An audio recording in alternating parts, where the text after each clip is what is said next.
I am at the southernmost point of the CDT, the Continental Divide Trail, and I'm getting ready to start my through hike. If you look over there, that is Mexico. That's the border. And if I hike up that direction, well, technically it's that direction, that's Canada.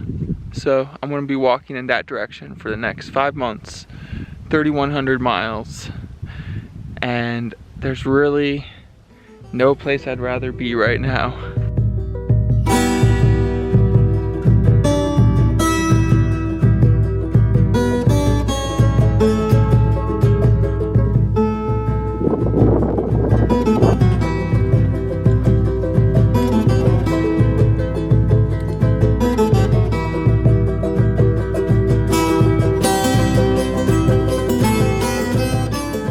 184 days. That's how long it took me to walk from Mexico to Canada. 184 days. For 184 days, I walked and walked and walked.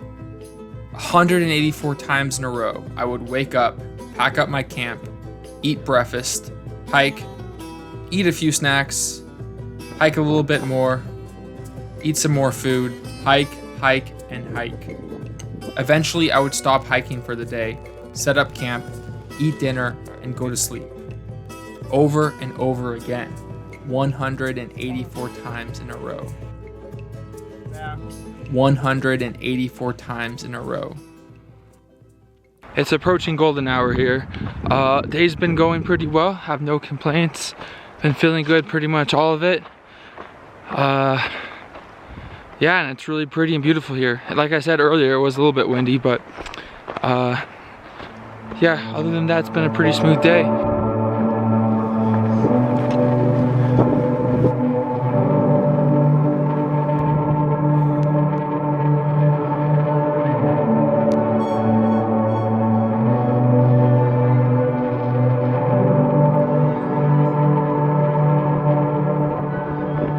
For 184 days, I saw some of the most epic sunsets, sunrises, and alpine glow.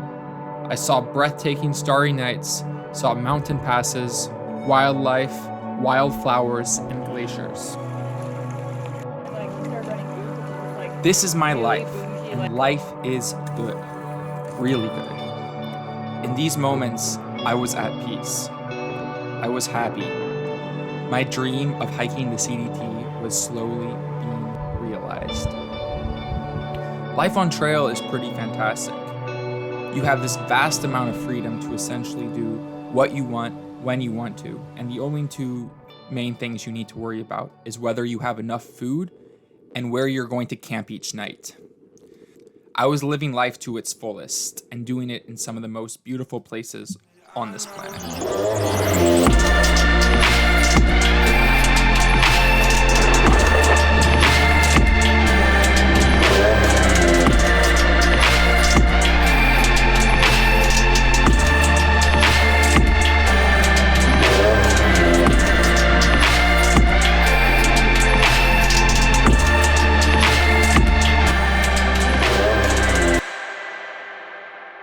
I would be lying if I said it was all sunshine and rainbows the entire time. It was not. I have been through hiking now for many years, and you would think that it gets easier, but it doesn't. Rain, snow, thunderstorms, hailstorms, extreme heat, and extreme cold slowly erodes your morale. Not to mention the beatdown your body receives after continuously hiking over 20 miles a day for months on end. After months of hiking, the trail was starting to take a toll on me.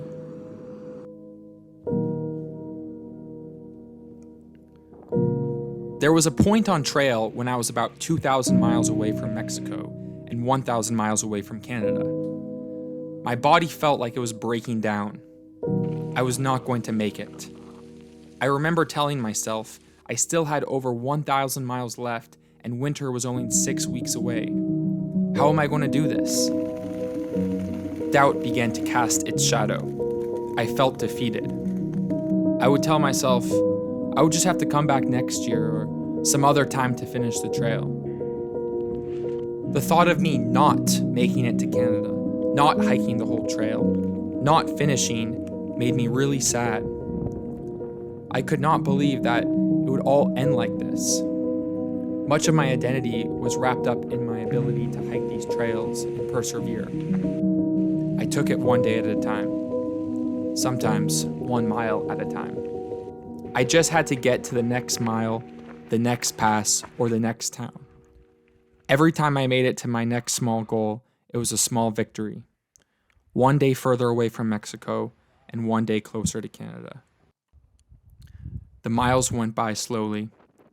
The days went by slowly, until I was on day 184.